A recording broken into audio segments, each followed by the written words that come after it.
সম্মানিত উপস্থিতিবৃন্দ, একটি দুর্নীতিমুক্ত, নিরাপদ, মানবিক, গণতান্ত্রিক বাংলাদেশ প্রতিষ্ঠার সুমহান লক্ষ্যে দেশের গণতান্ত্রিকামী প্রতিটি ব্যক্তি ও প্রতিষ্ঠান, প্রতিটি রাজনৈতিক দল ঐক্যবদ্ধ। প্রতিটি রাজনৈতিক দলের নিজস্ব দৃষ্টিভঙ্গি এবং কর্মসূচিগত পার্থক্যের কারণে কোনো কোনো ইস্যুতে ফ্যাসিবাদ বিরোধী রাজনৈতিক দলগুলোর মধ্যে অনৈক্য মনে হলেও আমি দৃঢ়ভাবে বিশ্বাস করি জাতীয় স্বার্থে আমরা সবাই এক। হাজারো শহীদের রত্ন স্নাত রাজপথে ফ্যাসিবাদ বিরোধী এই জাতীয় ঐক্য গড়ে উঠেছে। 5ই আগস্ট এর জ্বলন্ত উদাহরণ। প্রত্যেকটি ইস্যুতে প্রতিটি রাজনৈতিক দলের ঐক্যমত হওয়া জরুরি নয়, তবে অবশ্যই জাতীয় ইস্যুতে জাতীয় স্বার্থে ঐক্যমত থাকাটাই সবচেয়ে বেশি জরুরি। এটি গণতন্ত্রের সৌন্দর্য। আগামী দিনে আর কোনো অপশক্তি যাতে বাংলাদেশকে তাবেদার রাষ্ট্রে পরিণত করার দুঃসাহস না দেখায়, সংবিধান লঙ্ঘনকারী পতিত পরাজিত পলাতক তাবেদার অপশক্তি যাতে আর মাথাছাড়া দিয়ে উঠতে না পারে, দেশ এবং জনগণের স্বার্থের বিরুদ্ধে আর কেউ যাতে অপতৎপরতা চালাতে না পারে, আমি দৃঢ়ভাবে বিশ্বাস করি, আমাদের দল বিএনপি বিশ্বাস করে, এইসব বিষয় ফ্যাসিবাদী বিরোধী জাতীয় ঐক্য অটুট রয়েছে, ভবিষ্যতেও তা অটুট থাকবে ইনশাল্লাহ। সম্মানিত অতিথিবৃন্দ, আমি এবং আমার দল বিএনপি আমরা দেশে গণতান্ত্রিক রাজনৈতিক বিধি ব্যবস্থাকে এমন একটি চিরস্থায়ী ভিত্তির উপরে প্রতিষ্ঠিত করতে চাই, যেখানে রাজনৈতিক দল এবং সরকারের সকল রাজনৈতিক ক্ষমতার নিয়ন্ত্রক থাকবে জনগণ।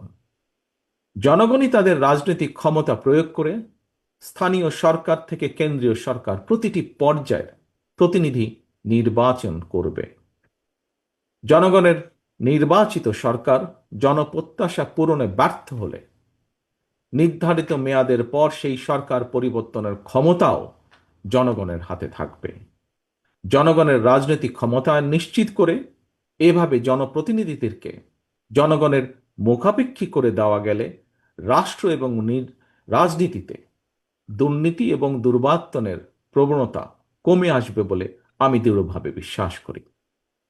সম্মানিত অতিথিবৃন্দ, ফ্যাসিবাদের পতনের পর রাষ্ট্র পরিচালনার দায়িত্ব নেওয়া অন্তর্বর্তীকালীন সরকার জনগণের বাংলাদেশে জনগণের সরাসরি ভোটে জনগণের কাছে জবাবদিহিমূলক সরকার প্রতিষ্ঠার জন্য জাতীয় নির্বাচন অনুষ্ঠানের লক্ষ্যে সক্রিয় রয়েছে। একই সঙ্গে রাষ্ট্র ও রাজনীতির সংস্কার কার্যক্রমের পাশাপাশি বিতাড়িত ফ্যাসিস্ট বিচার কার্যক্রমও শুরু করেছে। রাষ্ট্র এবং রাজনীতিতে সংস্কার এবং বিচার কার্যক্রম চলমান প্রক্রিয়া। রাষ্ট্র এবং সমাজে গণতন্ত্র এবং আইনের শাসন নিশ্চিত রাখার স্বার্থে জনরায় নির্বাচিত ভবিষ্যৎ গণতান্ত্রিক সরকারও অন্তর্বর্তীকালীন সরকারের শুরু করা কার্যক্রম অব্যাহত রাখবে, আমি দৃঢ়ভাবে বিশ্বাস করি। সুতরাং একটি ইস্যুকে আরেকটি ইস্যুর সঙ্গে শর্তের বেড়াজালে আবদ্ধ না করে ফেলা যৌক্তিক বলে গণতান্ত্রিক জনগণ বিশ্বাস করে বা মনে করে। প্রিয় রাজনৈতিক নেতৃবৃন্দ, প্রিয় রাজনৈতিক সহকর্মীবৃন্দ, অন্তর্বর্তীকালীন সরকারের সংস্কার কার্যক্রমে বিভিন্ন রাজনৈতিক দল চিন্তাভাবনা করেই সংস্কার প্রস্তাব দিয়েছেন। আমি দৃঢ়ভাবে বিশ্বাস করি দেশ এবং জনগণের কল্যাণে প্রতিটি রাজনৈতিক দলই যার যার বিবেচনায় উত্তম প্রস্তাবটাই উপস্থাপন করেছেন। তবে প্রস্তাব ভালো হলেও সকল প্রস্তাব বাংলাদেশের প্রেক্ষাপটে বা বর্তমান প্রেক্ষাপটে বাংলাদেশের জন্য উপযোগী কিনা সেটি বিবেচনা করার জন্য আপনাদেরকে আমি বিনীত আহ্বান জানাব। কোনো কোনো রাজনৈতিক দল সংখ্যানুপাতিক নির্বাচনী ব্যবস্থার দাবি তুলেছেন। বিশ্বের কোনো কোনো দেশে সংখ্যানুপাতিক নির্বাচনী ব্যবস্থার বিধান রয়েছে, তবে বাংলাদেশের বিদ্যমান বাস্তবতায় এবং ভৌগোলিক রাজনৈতিক প্রেক্ষাপটে এই মুহূর্তে বাংলাদেশের জন্য এই ব্যবস্থাটি কতটুকু উপযোগী অথবা উপযোগী কিনা সেটি গুরুত্বের সঙ্গে ভেবে দেখা জন্য আমি সকলের প্রতি অনুরোধ রাখব। বাংলাদেশের গণতান্ত্রিক বিধি ব্যবস্থাকে শক্ত ভিত্তির উপর প্রতিষ্ঠিত রাখতে হলে, বাংলাদেশকে তাবেদার মুক্ত রাখতে হলে এই মুহূর্তে জনগণের ঐক্য সবচাইতে বেশি প্রয়োজন।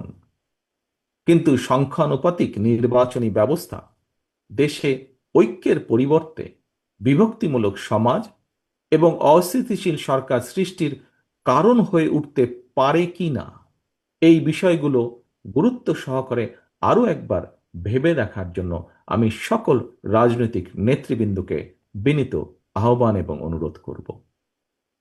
সংখ্যানুপাতিক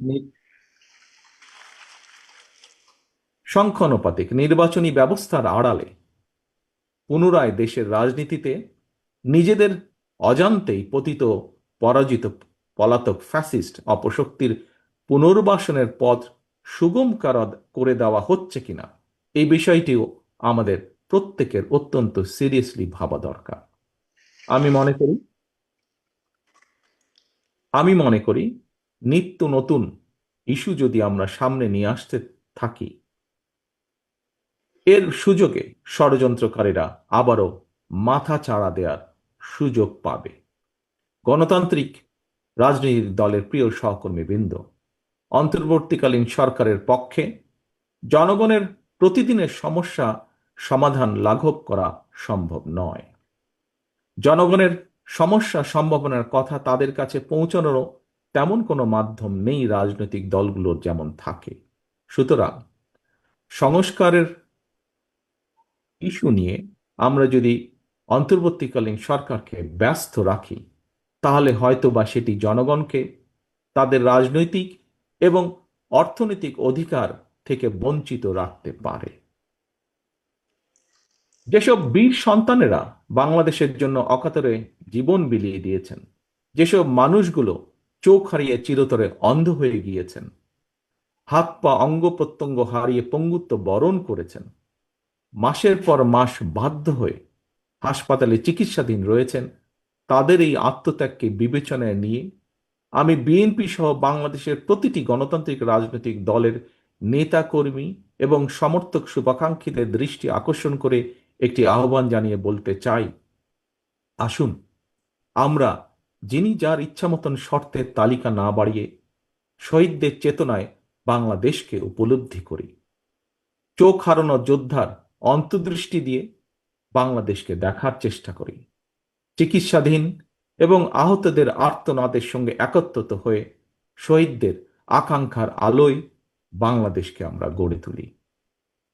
প্রিয় সম্মানিত অতিথিবৃন্দ, প্রিয় উপস্থিতিবৃন্দ, রাজনৈতিক আমন্ত্রিত নেতৃবৃন্দ, প্রতিশোধ প্রতিহিংসা নয়, শহীদদের কাঙ্ক্ষিত বাংলাদেশ প্রতিষ্ঠার জন্য শুরু হোক আলোর প্রতিযোগিতা, শুরু হোক ভালোর প্রতিযোগিতা।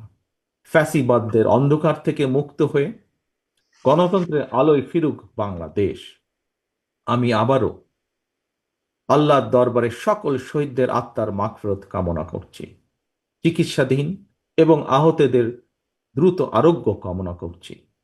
গণ অভ্যুত্থানের বছর পূর্তির মাসব্যাপী অনুষ্ঠানের আজ শুভ উদ্বোধন হলো। মাসব্যাপী আমাদের আরো কর্মসূচি রয়েছে। এই সকল কর্মসূচিগুলো সুন্দরভাবে সফলভাবে অনুষ্ঠিত হোক, সেই কামনা করে অনুষ্ঠানের উদ্বোধন ঘোষণা করছি। একই সাথে আজকের প্রথম দিনের এই অনুষ্ঠান সফল করার জন্য যারা কষ্ট করেছেন, এই আয়োজকদের সকলকে, আজকের এই অনুষ্ঠানের বা এই কমিটির যে আহ্বায়ক আছেন তাকে সহ প্রত্যেকটি কর্মী যারা কষ্ট করেছেন, যারা সফল করেছেন, ঘরের ভেতরে এবং ঘরের বাইরে প্রতিটি মানুষকে আমি জানাই আন্তরিক ধন্যবাদ। সকলের সুস্বাস্থ্য কামনা করে আমাদের প্রত্যাশিত বাংলাদেশ গড়ে তোলার প্রত্যাশা রেখে সকলের কাছে বিদায় নিয়ে আমার বক্তব্য শেষ করছি। আল্লাহ হাফেজ। বাংলাদেশ জিন্দাবাদ। বাংলাদেশ জাতীয়তাবাদী দল জিন্দাবাদ।